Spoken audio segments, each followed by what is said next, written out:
Next we'll hear from Professor Bill Ramp, Associate Professor of Sociology at the University of Lethbridge.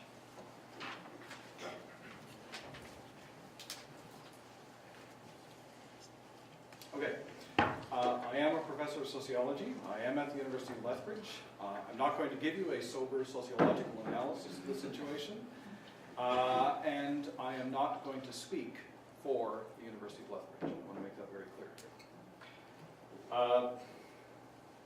I'm thankful, actually, the first two speakers already covered the first page of my notes, so if you are resting, I'll just kind of summarize what's been said. That basically what we're facing is the assertion that there are problems, there are fantasy problems, for which what's being proposed is fantasy solutions within a fantasy system.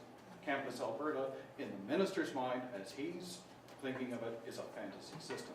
Now, Dr. Sutherland mentioned misrepresentations, and my first thought was, oh, I'm going to get up here and I'm going to say, this is outright lies. You have a government that lies.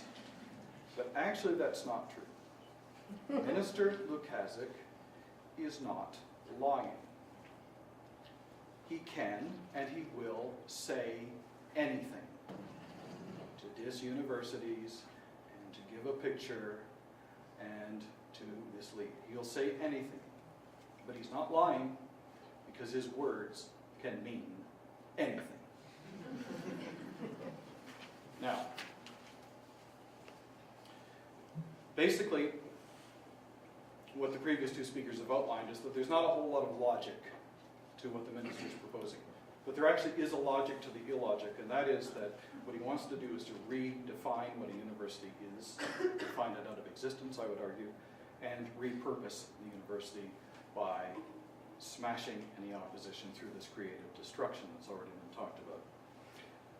What he wants to do, I think, is to take the teaching, learning aspect of the university and turn it into a labor provider, opportunity provider for the labor market. He wants to take the research side of the university and turn that, and these are actually words that I've taken from Alberta Innovates document. You can look up Alberta Innovates online. To turn the research side of the universities into a service provider for Alberta Innovates. Okay, so the question then is, who does Alberta Innovates serve? And where does Alberta Innovates go? Now, I wasn't able to fully research this before I got here tonight. Unfortunately, I had to do some other things, like teach classes. But last fall, $745 million was promised to a consortium of private companies for carbon capture and storage, which is still an unproven engineering strategy that could turn out to be a huge boondoggle. A major announcement was made yesterday about Siemens, the giant German corporation, started in electrical equipment, setting up its Canadian headquarters in Calgary. When pressed on what it would do, Minister Lukaszuk had basically nothing to say. So why are they here? Well, I still don't know. I know that they are heavily involved in technology for resource extraction. So, who does Alberta Innovation serve? I'll let you do your research on that. I have my suspicion.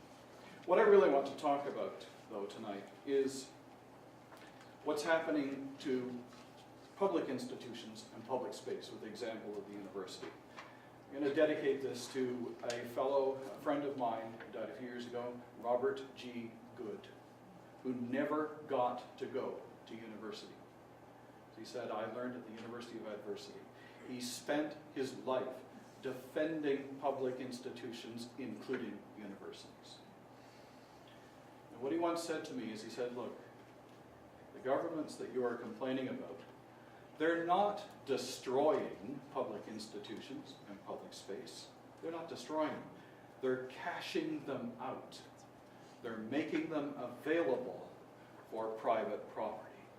And the intellectual property changes that Lukaszuk is considering is just one example of that process.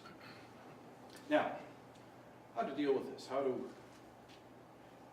how to oppose it if you think it should be opposed.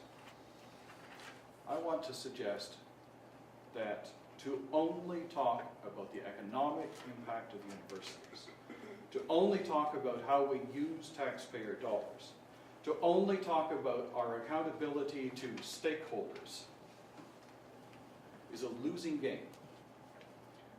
What our university president and vice president academic have been doing, which is to talk about holding on to our values, is also a losing game. This is why I'm not speaking for the University of Lethbridge tonight. What are our values? Quality, access, and people. What do those mean? Well, I would argue, despite a fair number of words in our strategic plan, that really they boil down to brand slogans that could, in future, mean anything or nothing as the situation dictates. If we're going to defend the university, we have to go beyond economic usefulness, and we have to go beyond brand slogans, and we have to look at something else. Something else, what a university is for, I would argue, is that a university is fundamentally a civic institution. If it's not that, it's not a university, it's something else.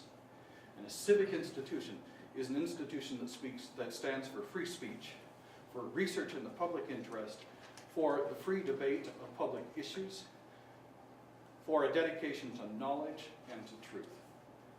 It's an institution that is not responsible to a minister, nor to taxpayers, nor to progressive conservative voters, but to two publics.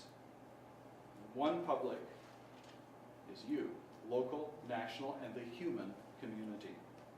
And not just majority opinion within those communities either. And the second public is a community of scholarship. Curiosity-driven research. People have been talking about, well, we can't just do applied research, we have to allow for curiosity-driven research. It's not just a matter of allowing for it, and it's not just curiosity-driven, because such research is responsible to a community of scholarship. And that needs to be preserved. Now, has the University of Lethbridge done a good job at this? Some areas, yes. Its partnership with SACPA, I would argue, is a good example of doing something right for the last few decades. But we haven't always done as good a job as we could. We could do better. We could be more accountable to these two communities. But let's at least be clear on who we're accountable to and how we are accountable. What I would argue is that the idea that universities are to be accountable to a minister, who in turn is accountable to a premier and to a party, who in turn are accountable to just their voters. Although, I mean, if you think about who voted for Alison Redford in the last election, they haven't been very accountable. Okay? But that notion that we're accountable to a commissar, basically, goes against all the principles of democracy that I would ever want to stand for. This changes the whole meaning of government. Who in Alberta is real now to this government? Who does this government represent? What is a citizen? Is a citizen now a consumer? If you look at the way they talk about taxpayer dollars, right?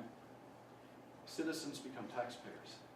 And taxpayers are only seen, only represented in Lukazic language as customers for services. For services to privatized selves. So what happens is universities become organs of the party, in a sense. I wonder if that's ever happened before in the last 100 years. Party organs that provide services to a fantasy world of innovation. What's innovation? We've had some examples of innovation talked about up front. What does Minister Lukazic, what does Alison Redford mean by innovation? Innovation for what and for whom? Now, I've said that basically what the minister is doing is fantasizing, constructing for himself a fantasy world, acting on it, unfortunately, in ways that have real consequences. Here at the University of Lethbridge, I would argue that our own leaders are in danger of becoming little fantasists. And they need some help to be pushed in another direction. They need to be pushed out of a direction that they are being pushed in by government, but also by their own language. So the question I would pose tonight, and I'm not going to answer it because really it needs to be answered by all of us, is how do we push them back?